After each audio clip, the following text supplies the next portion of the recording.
Good. Despite all the mayhem.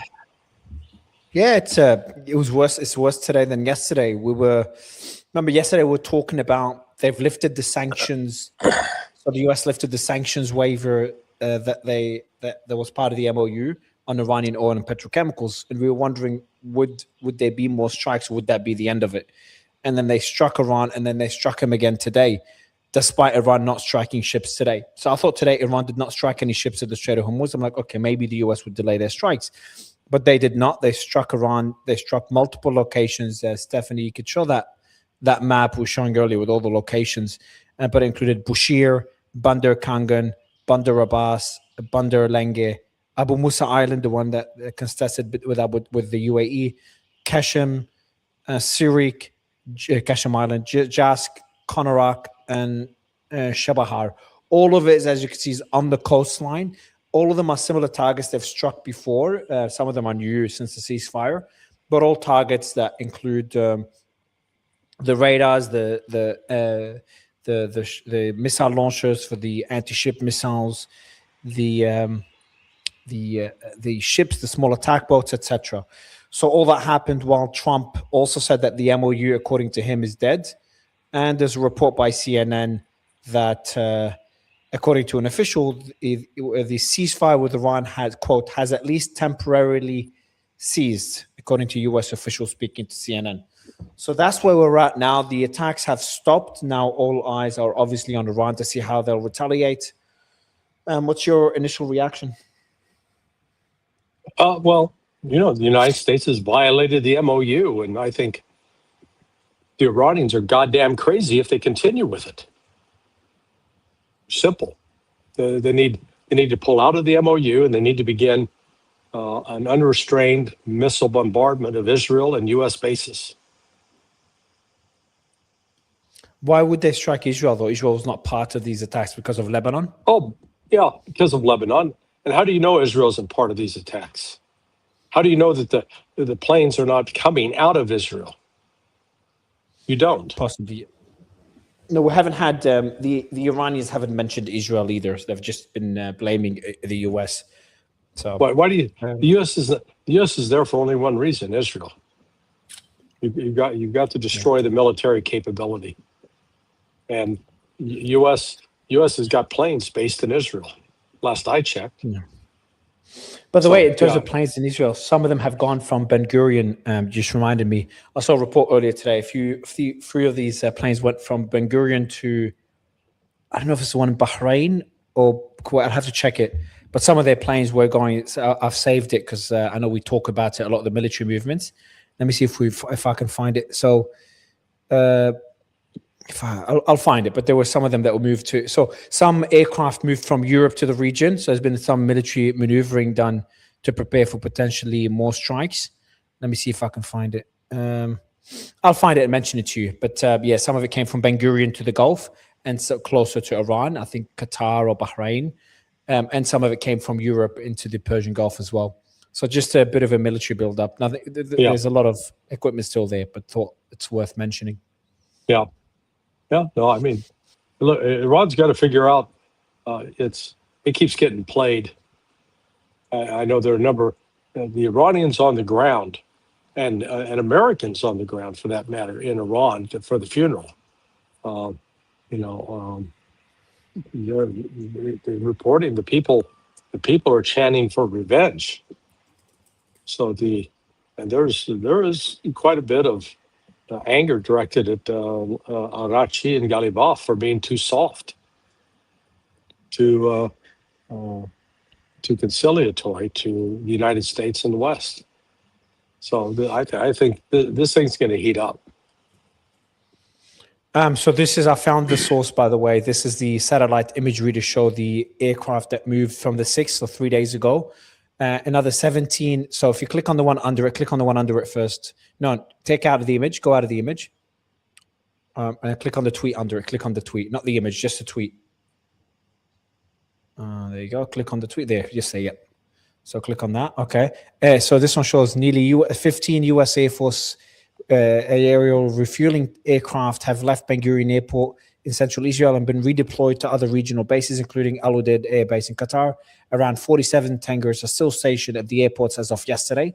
So that was a while ago, by the way. So that was about 2 weeks ago. And now if you go back, so this tweet is from a couple of weeks ago, and this one is new. So the one I showed you before was 2 weeks ago. This is another 17 U.S. Air Force refueling tankers have left Ben Gurion Airport. So this one is yesterday.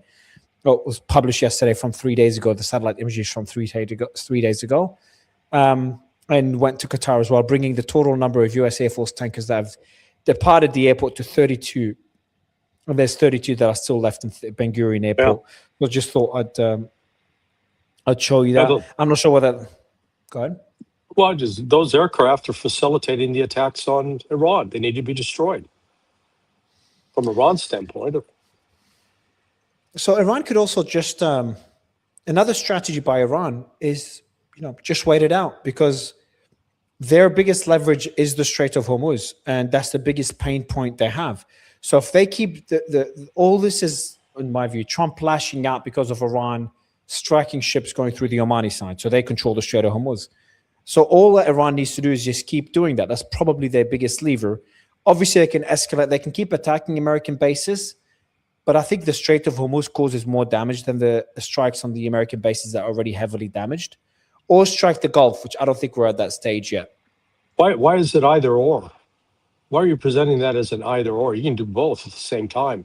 Take out their tankers and maintain control of the Strait of Hormuz. Let them I agree. You got to inflict the pain on the United States so it knows, no, you can't keep bombing us at will. You can't keep doing this. There was no justification for this. Everything Iran has been doing in terms of enforcing compliance with the routes traveled in the Strait of Hormuz is totally in harmony with the MOU. Iran has not violated the MOU. So, I mean, do you think they'll strike more than Bahrain and Kuwait today, or will be the same as yesterday, just Bahrain and Kuwait again? Well, I don't know. If they do it like yesterday, they're going to limit it. If they were doing what I'm thinking, they'd expand it. They should hit Qatar. If they're at Al Udeid, take out Al Udeid. Destroy those planes. You destroy those planes, you destroy the ability of the United States to attack you. That's what they want to do. Stop the attacks. Destroy the planes. What do you make of Trump's comments that the MOU is dead and the CNN report that the ceasefire is temporarily, what did they say, is temporarily ceased, has at least temporarily ceased, according to U.S. official, warning that the situation remains highly fluid and that additional strikes have not been ruled out. But they say further offensive strikes remain possible depending on how the situation develops. So I think the way I view it is the U.S. is kind of made it clear that there would be the rules of engagement that whenever ships are attacked in the Strait of Hormuz on the Omani side, the U.S. will strike Iran. That's not in the MOU. Hold on. Not MOU. That has nothing to. In the MOU, the United States has no right to strike Iran for enforcing who gets to come through the Strait of Hormuz. Paragraph 5 says very clearly it is Iran's responsibility to decide who comes through the Strait of Hormuz. It doesn't say only on the Iranian side. It says the Strait of Hormuz entire. And so the United States has no justification whatsoever to launch those attacks, even though they're claiming, we're intervening because Iran was enforcing the protocols that were placed in there. And we're the ones that signed off. We, the United States, are the ones that signed off on the memo giving Iran that power. And now we're trying to take it back. Yeah, so I'm saying these are the new rules. I'm not saying right or wrong or justified or not. So what the U.S. is conveying right now to the Iranians, that said it pretty explicitly, whenever you attack ships, actually J.D. Vance said it himself. So J.D. Vance says, we made a deal with Iran, so the deal is very simple. If they shoot at ships, we're going to knock the hell out of them, and it's that simple. And that's a very basic way it's going to work. Bullshit. That's a lie. They did not make that agreement. Show me in the MOU. No agreement. I'm not saying it. No, I'm not saying it's two-way agreement. He just said with Iran, we made an agreement with Iran. Deal. Yeah, I know he's lying. I understand he's lying about the deal, that this is the deal. But I'm just saying that the message that they're sending across, worded in their own way, that he then says, if Iran tries to close the Strait of Hormuz down, there's going to be a response from the American military. It's that simple. That's the deal.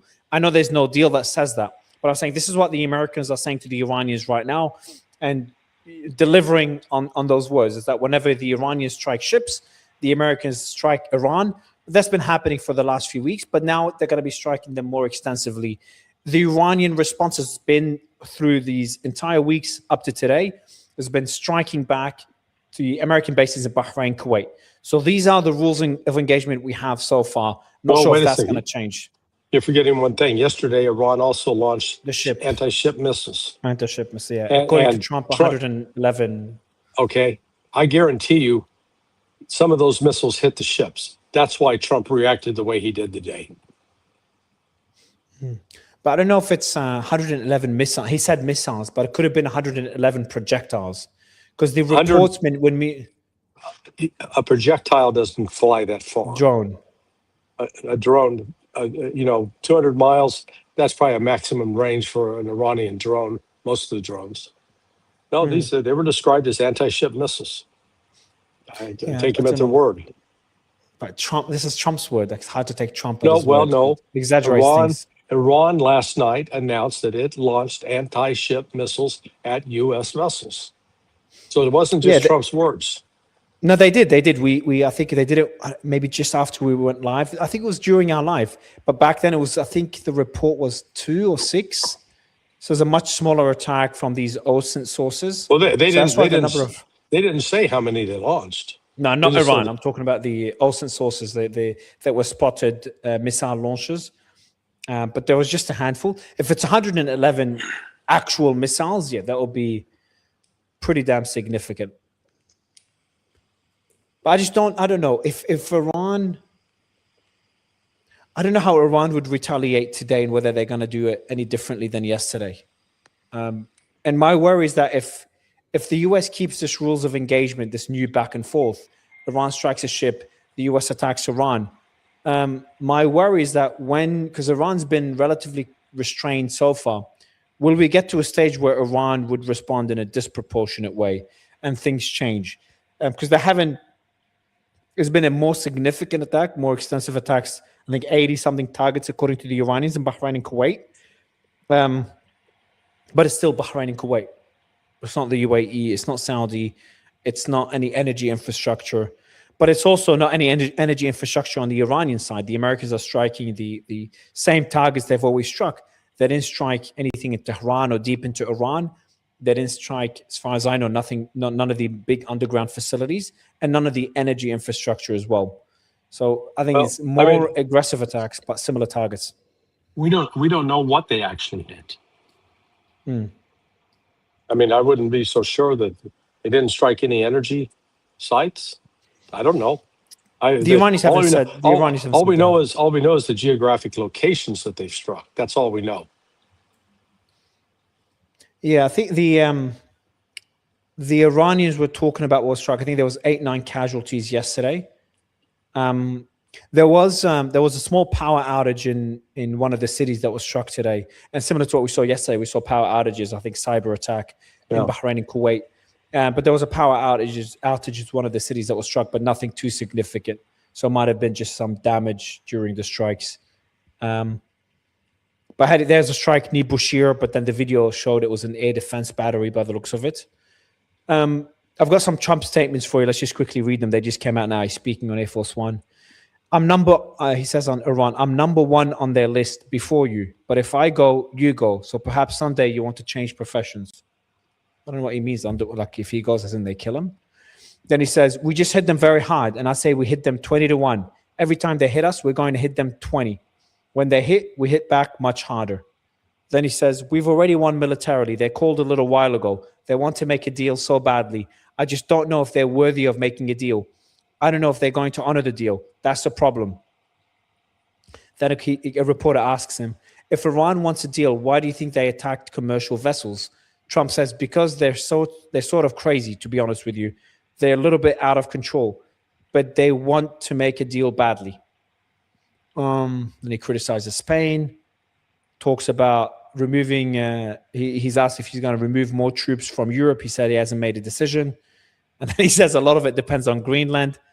And then he says we're going to make a very good deal on Greenland. So he's back to Greenland.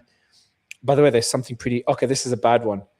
He gets asked, did President Ahmed al-Shara make any commitments to you on helping with Hezbollah in Lebanon? Trump's answer, which I really hope he's bullshitting. Yeah, he did. He's done a great job. He's unified Syria. I'm not going to say what he said, but yeah, he was great today. So I don't know. He's unified Syria. Yeah, Trump's delusional. He's absolutely he's not in touch with reality. This is, he's starting to back up. When he said, "Oh, they were begging for a deal," no, he's projecting. He's the one now begging for the deal to get the deal back on, because what happened to the stock market today? What happened in the oil market today? Stock market crashed, oil market soared. Now, let me read out the statement for you, Larry. They asked for a timeout. They wanted to go to the funeral, and I said, give it to them. And they started shooting missiles. I mean, it was a crazy thing. Now, we did kill him, so I guess you have to look at it that way, talking about Ayatollah Khamenei. They also asked that we not kill them during the funeral. They were worried we'd kill them during the funeral. I mean, if you can believe it, what a crazy idea. Do you ever think I'd be doing this for a living? Maybe Pete Hexeth, but this wasn't supposed to be for me. Pete loved the stuff from day one. Shit, I haven't seen this comment. But they said to us, quote, please don't kill us during the funeral. We didn't do anything. In fact, we made it safe for them, actually. And what happens? They attacked 3 ships. So that's Trump's statement. Right. Yeah. You concur? With him? No, hell no. He's refusing to take responsibility for the fact that he ordered the breaking of the MOU. He's violated the MOU. I think the MOU is dead. I think Iran would be crazy to keep it in place without any tangible upfront sacrifice, commitment, reversal by the United States. And I don't see Trump doing that. One last piece of news, Larry. He did say something that, again, I'll take with a massive grain of salt. He says that Bibi agreed to withdraw, Netanyahu agreed to withdraw from Lebanon. Quote, well, I talked to Bibi about that. He was asked about the Israeli military withdrawing from southern Lebanon. He says, well, I talked to Bibi about that. Yeah, I think they're going to. I think they want to. I think it's a question. I don't think it's a question of me. I think it's a question if they want to. They're getting along with Lebanon. They're signing deals with Lebanon. First time ever. Marco, talk about that, Marco Rubio, if you would. And then Marco just says nothing significant about it. But Trump does say that, so Rubio just says we have a deal with Lebanon, etc. But Trump is saying that he believes Israel wants to withdraw from Lebanon, but he says it loosely. He just throws words around all the time. But yeah, that's the last piece of news. The rest of it is all about Ukraine, which I'm sure we'll talk about tomorrow. There's a lot on that front.